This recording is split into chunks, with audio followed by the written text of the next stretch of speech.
कुरुक्षेत्र के मैदान में दोनों सेनाएं आमने सामने खड़ी हैं।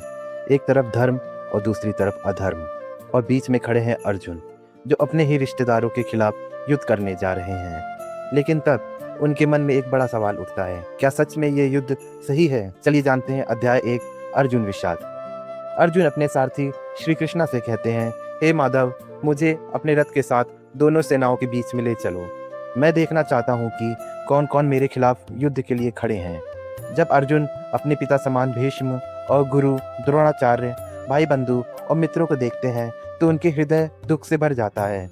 उनके हाथ कांपने लगते हैं, गांडीव धनुष हाथ से छूट जाता है और वो कहते हैं, हे कृष्णा, मुझे ऐसा राज्य नहीं चाहिए जिसमें अपनों का खून बहाना पड़े। मैं युद्ध नहीं करूँगा।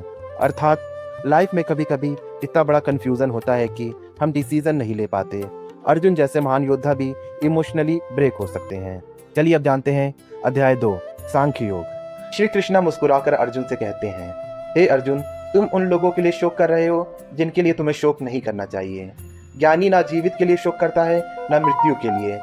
आत्मा ना कभी जन्म लेती है ना कभी मरती है, वो अजर अमर है। जैसे इंसान पुराने कपड़े छोड़कर नए कपड़े पहनता है, वैसे ही आत्मा पुराने शरीर छोड़कर नया शरीर ग्रहण करती है। इसलिए उठो अर्जुन और अपना कर्तव्य करो।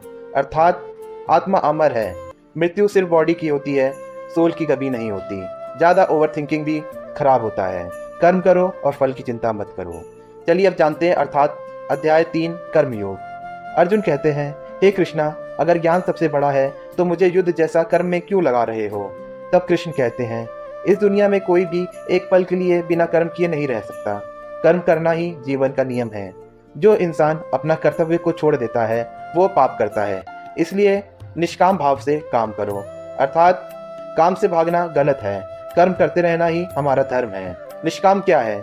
काम करो लेकिन फल की चिंता मत करो, इसको निष्काम कहा गया है। चलिए अब अध्याय 4 जानते हैं, ज्ञान कर्म संन्यास योग। श्री कृष्ण कहते हैं, हे अर्जुन, ये ज्ञान मैंने सूर्यदेव को दिया था, फिर उन्होंने इसे राजाओं को दिया, लेकिन समय के साथ ये ज्ञान खो गया और आज मैं तुम्हें फिर से वही ज्ञान दे रहा हूँ। जब जब धर्म की हानि होती है और अधर्म बढ़ता है, तब तब मैं पृथ्वी पर जन्म लेता हूँ, सज्जनों की रक्षा के लिए और दुष्टों का विनाश करने के लिए। अर्थात भगवान का अवतार। जब दुनिया में बुराई बढ़ जाती है तब भगवान स्वयं आते हैं। ज्ञान सबसे बड़ा है, सिर्फ काम नहीं, समझ भी जरूरी है। सही समय पर सही एक्शन लेना बहुत जरूरी होता है।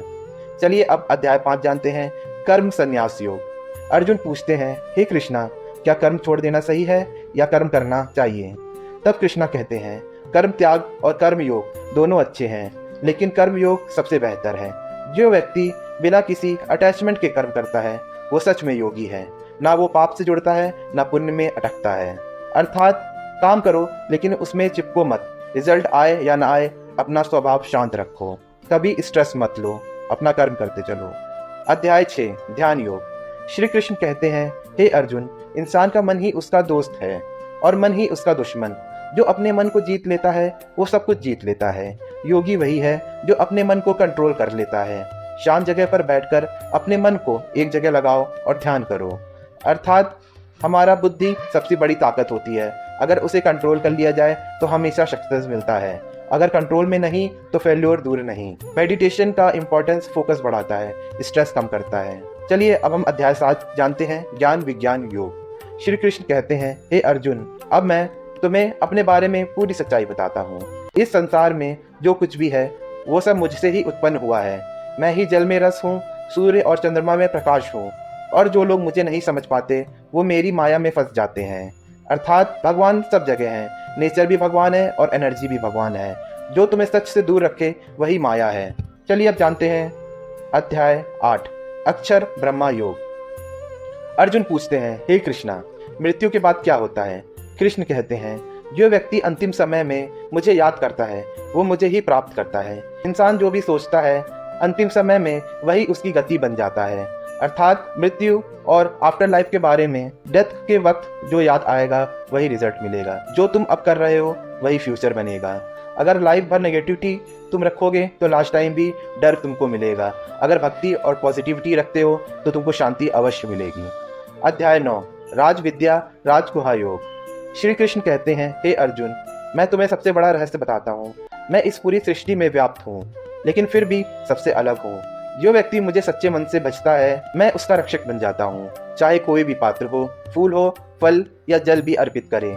अगर वो प्रेम से करता है तो मैं उसे स्वीकार करता हूँ। अर्थात भगवान को महंगी चीजें नहीं चाहिए, सिर्फ सच्चा दिल चाहिए।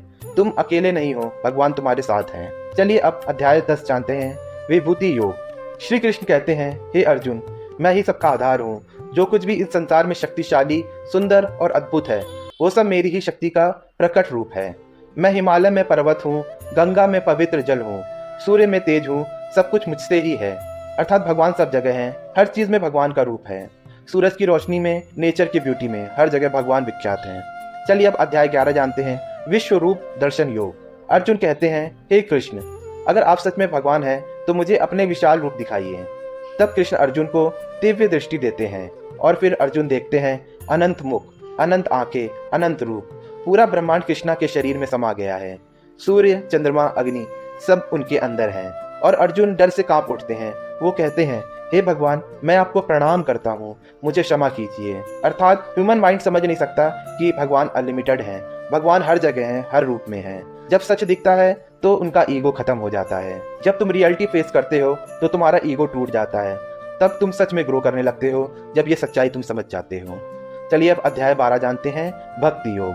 अर्जुन पूछते हैं, हे कृष्णा, सबसे अच्छा योग कौन सा है? कृष्ण कहते हैं, जो व्यक्ति मुझे प्रेम और श्रद्धा से बचता है वो मुझे सबसे अधिक प्रिय है। जो सबसे प्रेम करता है, जो क्रोध से दूर है, जो सबको समान रूप से देखता है, वही मेरा सच्चा भक्त है। अर्थात भगवान को प्यार चाहिए, प्यार में ही भक्ति है। शांति, दया, प्रेम, ये सब ट्रू डिवोशन है। किसी की हेल्प करना, ये भी एक तरह की भक्ति है। दिल से दुआ करना, ये भी एक तरह की भक्ति है। चलिए अब हम अध्याय 13 जानते हैं, क्षेत्र क्षेत्रज्ञ विभाग योग। श्री कृष्ण कहते हैं, हे अर्जुन, ये शरीर श्रेष्ठ है और जो इस शरीर को जानता है वो श्रेष्ठज्ञ कहा गया है। शरीर नश्वर है लेकिन आत्मा अमर है। जो व्यक्ति इस सच को समझ लेता है वो सच में ज्ञानी है। चलिए अब जानते हैं अध्याय 14, गुणत्रय विभाग योग। श्री कृष्ण कहते हैं, हे अर्जुन, इस संसार में 3 प्रकार के गुण होते हैं। सत्व, जो शुद्ध और प्रकाशमय है। राजस, जो क्रिया और इच्छा से भरा हुआ है। तमस, जो अंधकार और आलस्य से भरा है। हर व्यक्ति इन तीनों गुणों से प्रभावित होता है। अर्थात सत्वा मतलब शांति, नॉलेज, पॉजिटिविटी। राजस मीन्स एक्शन, डिजायर, काम और एनर्जी। तमस मतलब लेजीनेस और इग्नोरेंस। चलिए अब अध्याय 15 जानते हैं, पुरुषोत्तम योग। श्री कृष्ण कहते हैं, ये संसार एक वृक्ष की तरह है जिसका मूल ऊपर है और शाखाएं नीचे। जो व्यक्ति इस वृक्ष को समझ लेता है वो सच को जान लेता है। मैं ही सबका मूल हूँ, मैं ही परम पुरुष हूँ।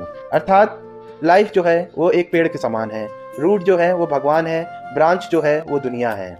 अगर तुम पेड़ के ब्रांच में अटक गए तो वो दुख है, अगर रूट से जुड़ गए तो वो शांति है। तो चलिए अब जानते हैं अध्याय 16, दैवासुर संपत विभाग योग। श्री कृष्ण कहते हैं, हे अर्जुन, इस दुनिया में 2 प्रकार के लोग होते हैं, दैवी गुण वाले और असुरी गुण वाले। दैवी गुण वाले लोग निर्दय, दयालु और शांत होते हैं, जबकि असुरी लोग अहंकारी, क्रोधी और स्वार्थी होते हैं। जो असुरी प्रवृत्ति के होते हैं वो दुख और विनाश की तरफ बढ़ते हैं। अर्थात दैवी मीन्स गुड क्वालिटीज, शांति, दया, सत्य, और असुरी मीन्स बैड क्वालिटी, ईगो, गुस्सा और ग्रीड रखना। चलिए अब अध्याय 17 जानते हैं, श्रद्धा त्रय विभाग योग। श्री कृष्ण कहते हैं, हर व्यक्ति की श्रद्धा अलग अलग होती है। कुछ लोग सात्विक श्रद्धा वाले होते हैं जो शुद्ध और सच्चे होते हैं।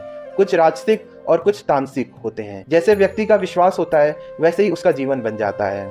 अर्थात जो हमारा फेथ होता है वही हमारे लाइफ का डायरेक्शन हो जाता है। तुम जैसा सोचते हो वैसे बन जाते हो। पॉजिटिव माइंडसेट ग्रोथ दिलाती है, नेगेटिव माइंडसेट डाउनफॉल दिलाता है।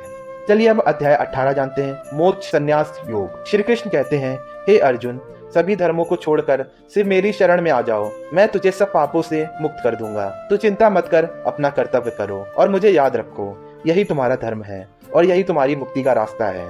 अर्थात सब कंट्रोल में नहीं है तो भगवान पर ट्रस्ट करो, अपना काम करो, भगवान पर बाकी सब कुछ छोड़ दो। मोक्ष क्या है? फियर खत्म होना, शांति मिलना। ओवर थिंकिंग छोड़ो, ट्रस्ट रखो और एक्शन करो, तुम्हें सफलता जरूर मिलेगी। और इसी के साथ कुरुक्षेत्र का युद्ध शुरू होता है, लेकिन इस बार अर्जुन कंफ्यूज नहीं है, वो स्ट्रांग है, क्लियर है और तैयार है, क्योंकि अब उसके पास है भगवत गीता का ज्ञान। दोस्तों, ये सिर्फ एक ग्रंथ नहीं, ये जीने का तरीका है। अगर आपको ये वीडियो पसंद आई हो तो लाइक करें, वीडियो को शेयर करें और चैनल को सब्सक्राइब करना बिल्कुल ना भूलें। जय श्री कृष्णा।